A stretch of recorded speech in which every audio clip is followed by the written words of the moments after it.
آج تو یہ کیا جا رہا ہے، نسب پر تو فخر کرنا جو ہے وہ ہمارے دین نے نہیں سکھایا۔ رسول اللہ سے جس کا نسب ہے، جس کا نسب رسول اللہ علیہ الصلوۃ والتسلیم سے صحیح و متصل ہے، اور اس کا دینی نسبت جو ہے سلامت ہے، رسول اللہ سے جو ہے عقیدت کی نسبت، ایمان کی نسبت سلامت ہے، تو وہ ہمارا سرتاج ہے، ہمارا سردار ہے۔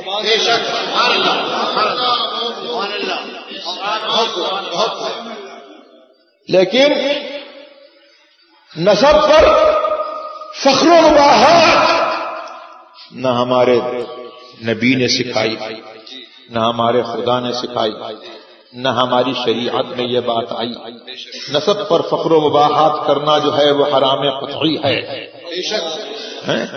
اور یہی دیکھا جاتا ہے الحمدللہ ثم الحمدللہ کہ جہاں پر نسب کی نسبت جو ہے صحیح و متصل ہے، وہاں پر فخر و مباحات کا نام نہیں ہے۔ یہ ہمارے مارحلہ کے صحیح النسب عالی رتب سادات کرام ہیں، اور یہ ہمارے مخدوم اور تاج سر کے تاج حضرت مولانا سید حسینی میاں صاحب ہیں۔ تو جہاں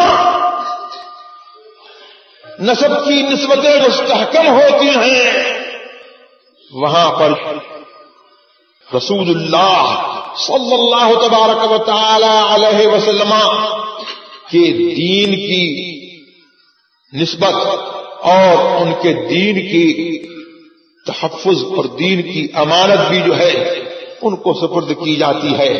لہذا جو ہے وہ سادات کرام فخر و مباحات سے بری ہوتے ہیں، ان میں فخر و مباحات کی بو بھی نہیں ہوتی۔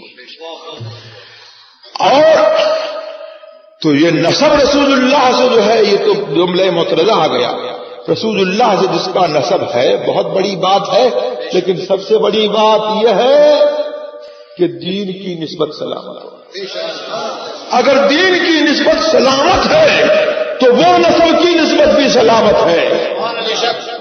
میرے سرکار کا جو ارشاد ہے کہ کلو سبب وحسب منقطع الا سببی وحسبی، ہر نسبت جو ہے خون کا ہر رشتہ جو ہے منقطع ہو جائے گا قیامت کے دن، لیکن میرا رشتہ جو ہے منقطع نہیں ہوگا۔